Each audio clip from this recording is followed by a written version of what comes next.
पहले वीडियो में हमने समझाया है कि सभी को अपने अंदर में ही परमात्मा की प्राप्ति हुई।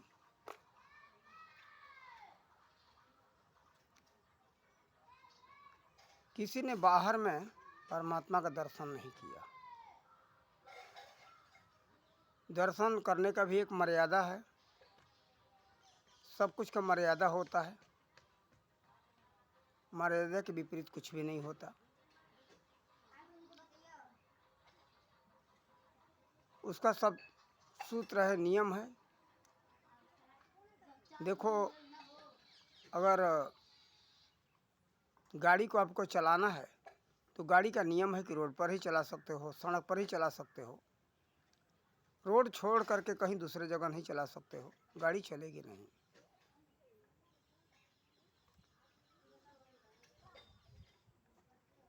जैसे कुछ भी हो, सभी कुछ का मर्यादा है, नियम है। ठीक इसी प्रकार से परमात्मा के दर्शन का नियम है। परमात्मा का दर्शन आप अपने अंदर में ही कर सकते हो। भोलेनाथ के आप देख रहे हो तीसरा नेत्र है। वो भी एक महामानव थे। मानव थे लेकिन महामानव थे। उनके अंदर तीसरा नेत्र है तो आपके पास भी तीसरा नेत्र है। लेकिन बात यह है, वो तीसरा नेत्र बाहर का विषय नहीं। आपके जो त्रिकुटी है, जो आज्ञा चक्र है ना, वही त्रिकुटी कहा जाता है। उसी को 10वां दरवाजा भी कहा गया है। उसी को भृकुटी भी कहा गया है। वहीं पर परमात्मा का दर्शन होता है। जरूरत है किसी सतगुरु को खोलने का। तत्वदर्शी संत उसको खोलते हैं, जिनको पारखी संत कहा गया कबीर मत में। परम तत्व के दृष्टा भी कहा गया है। तो वही लोग उस नेत्र को खोल सकते हैं, तभी दर्शन होगा, अन्यथा दर्शन नहीं होगा। सब कुछ का मर्यादा है। तो देखो, जनक जी को अपने अंदर में ही दर्शन हुआ। किसी ने दर्शन पाया तो अपने अंदर में ही पाया, बाहर में कभी नहीं। देखो, एक भजन गाए हैं सूरदास जी। उन्होंने कहा है, अपनों को आपन ही में पायो, सतगुरु भेद बतायो, सद ही शब्द भयो जियारो, सतगुरु भेद बतायो। तो देखो, उनका कहने का है ब्रज भाषा में, अपनों को यानी हमने अपने आप को अपने अंदर में ही पाया, बाहर में नहीं पाया। इसी उत्तर प्रदेश में कुछ वर्ष पहले आईए के कोर्स में गद गरिमा नाम का पुस्तक चलता था। तो उस पुस्तक में एक आनंद के खोज नाम का पाठ था।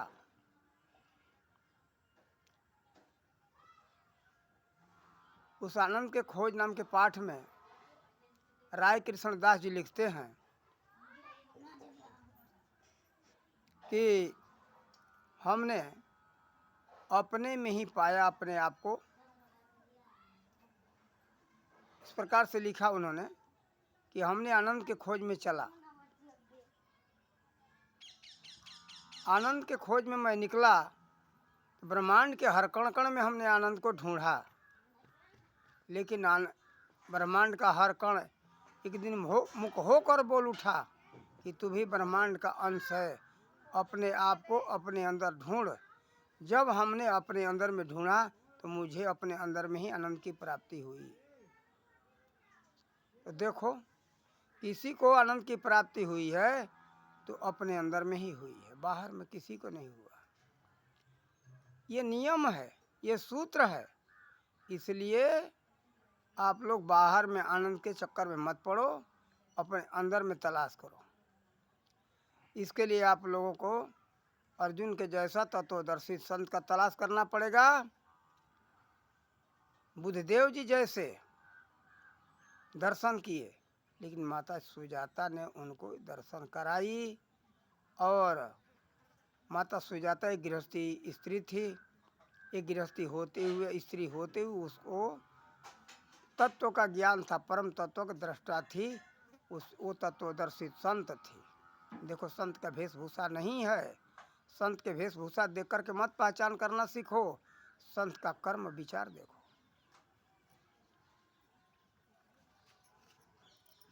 देखो, हमने अगले वीडियो में रामकृष्ण परमहंस का और विवेकानंद का उदाहरण दिया हूँ। देखो,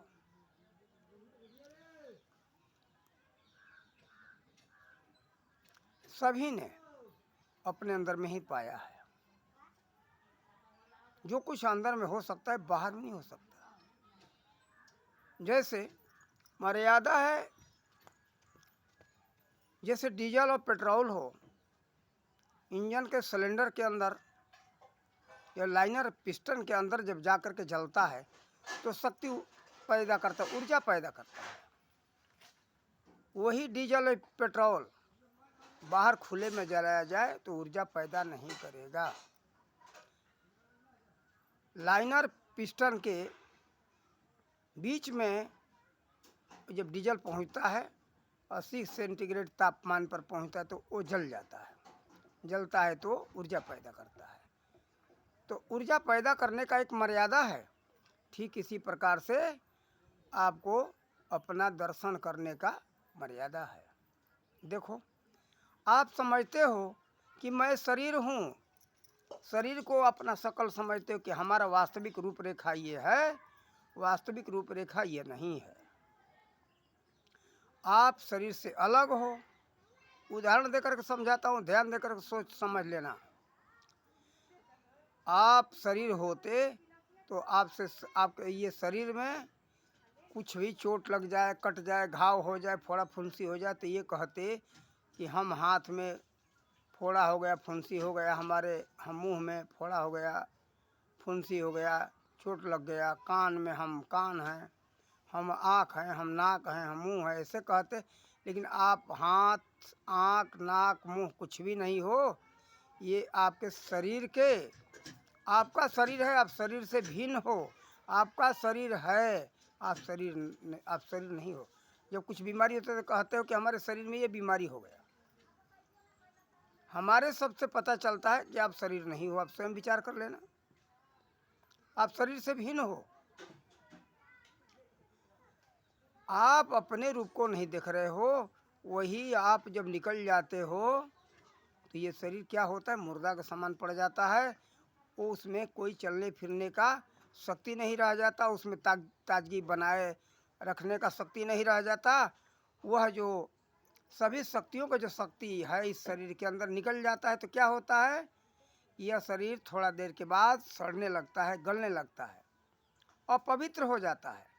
सभी पवित्रों को भी पवित्र करने वाला वह शक्ति आप में है। जैसे देखो,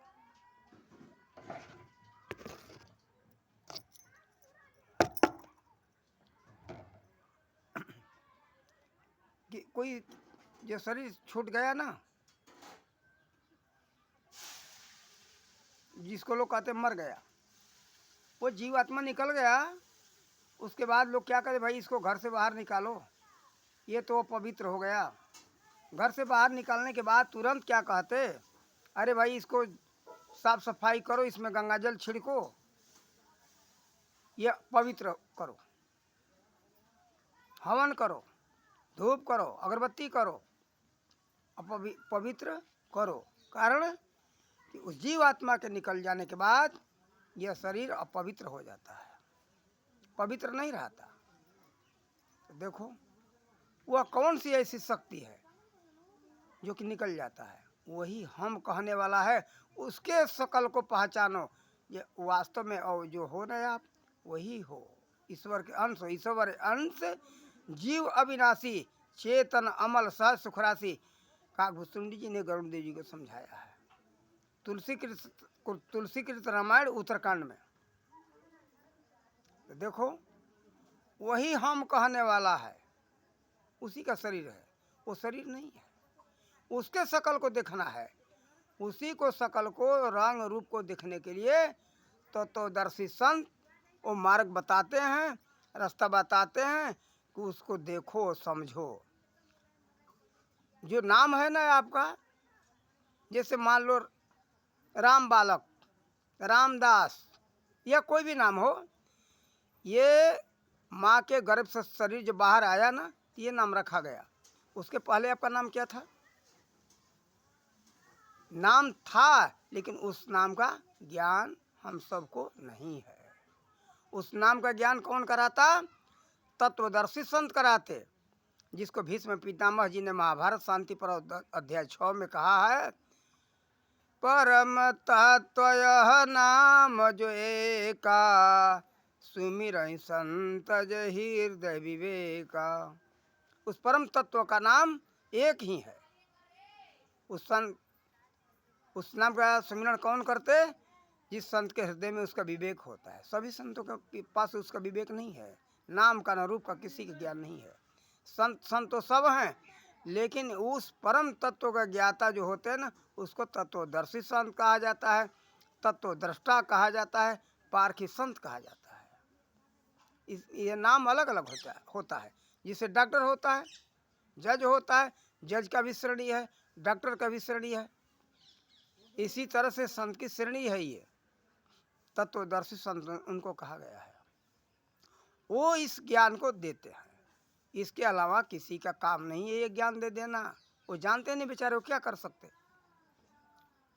देखो, जैसे एक साधारण डॉक्टर है, एक सिविल सर्जन है, इसी तरह से उसी डॉक्टर में एक सुपरिटेंडेंट होता है, जिला चिकित्सा अधिकारी, जिसे हिंदी में कहते। तो देखो, कहने का मतलब, जिसको सीएमओ भी लोग कहते हैं। तो देखो, ये संत का श्रेणी इसी प्रकार से है। जैसे मास्टर, प्रधानाध्यापक, शिक्षक, अध्यापक, प्रधानाध्यापक। अध्यापक हो गया निचले दर्जे का, ऊपर से जो उससे बड़ा उसको प्रधानाध्यापक कहते हैं। इसी तरह के संतों में भी श्रेणियां हैं।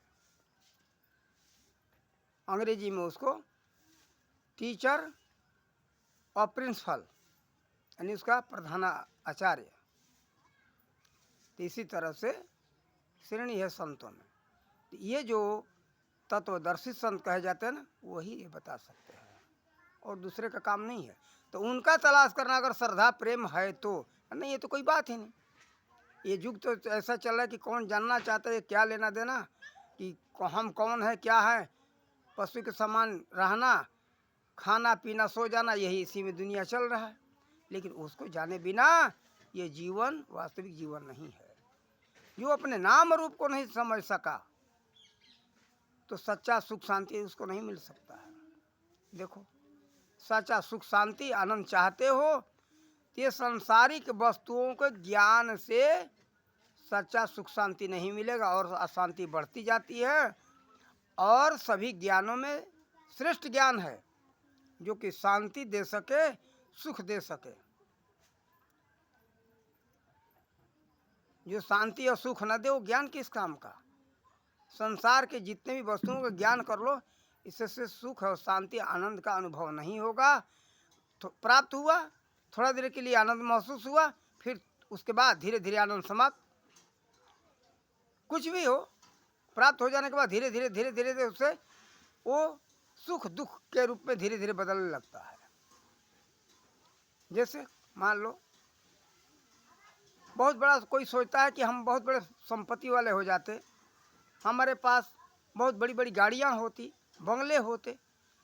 तो जब गाड़ी खराब हो गई तो क्या होता है, जब तक तो ठीक ठाक है तो आनंद आ रहा है, जब खराब हो गई तो मत्थे का बोझ बन जाता है। क्या कहें, तो दिमाग को परेशानी, उलझन में हम पड़ गए। बहुत बड़ा बंगला बना लिए, जब तक अच्छा है तब तक ठीक है, एक बार खर्चा लगा करके बन गया, दुख तो होता है। फिर उसमें आनंद आता है।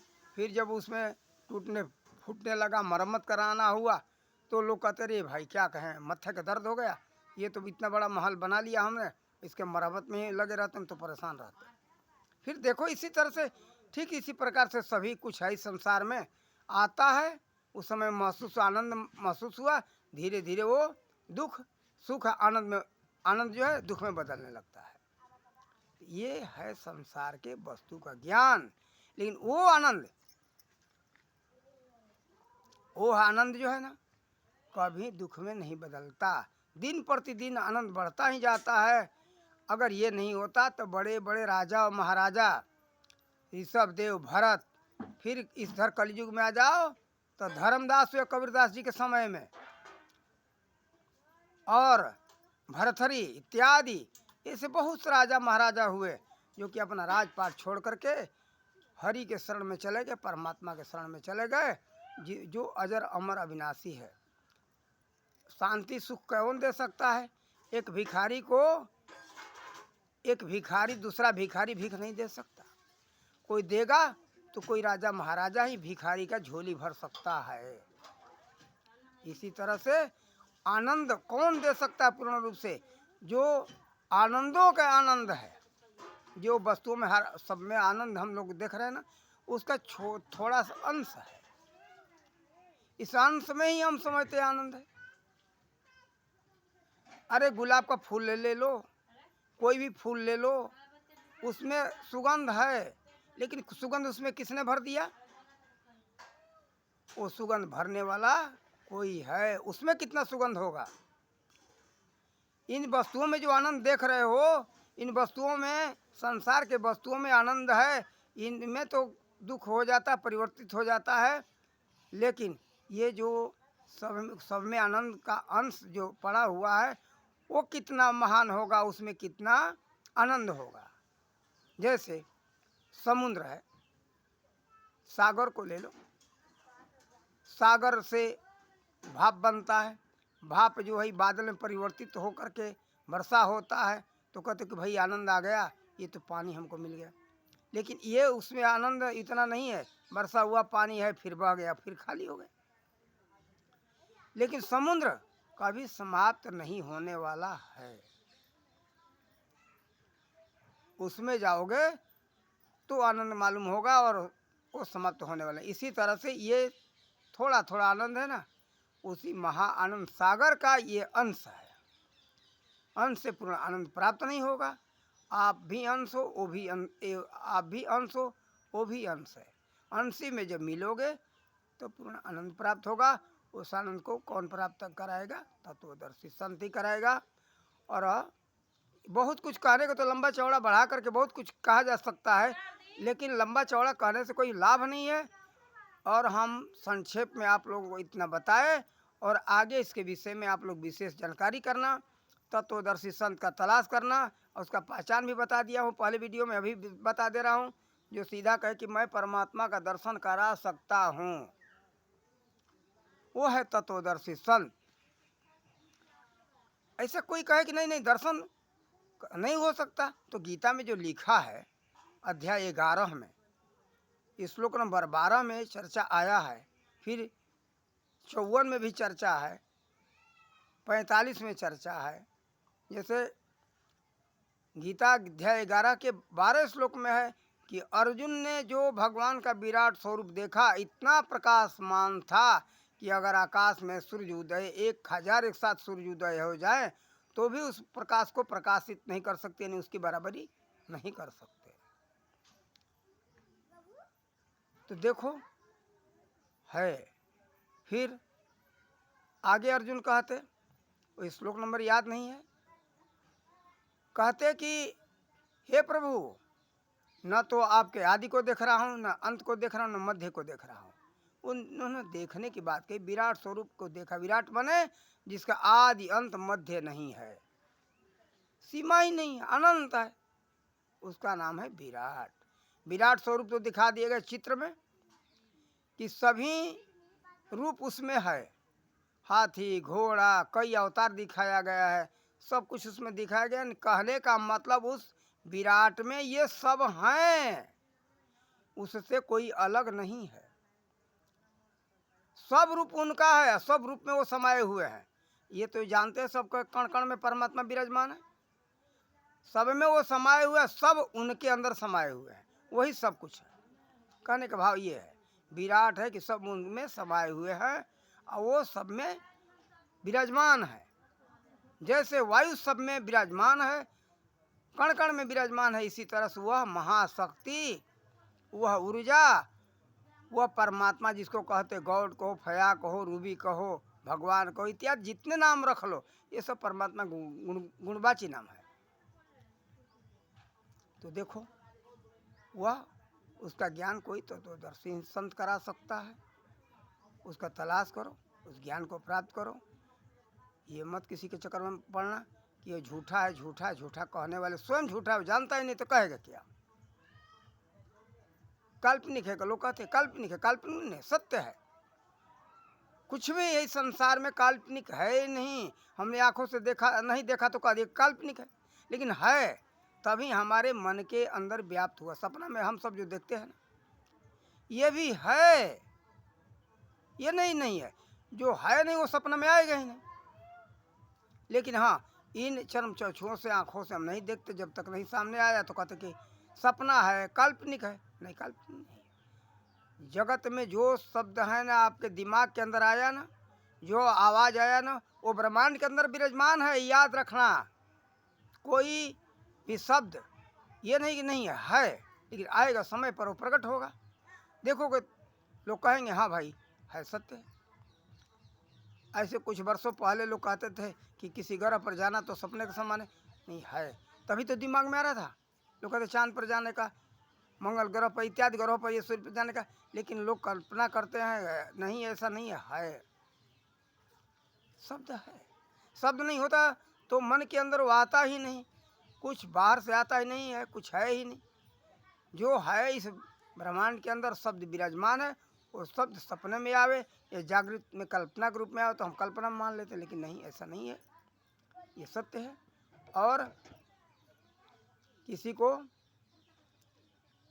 फोन करना हो, कोई संपर्क करना हो, तो ये नंबर है मेरा, इस नंबर पर संपर्क करना और जो कुछ पूछना है समाधान होगा। हमारे जहाँ तक हमारी जानकारी में है हम आप लोगों को बताएंगे, और हमारा नाम पता इसी में लिखा हुआ है। जय हिंद, जय भारत।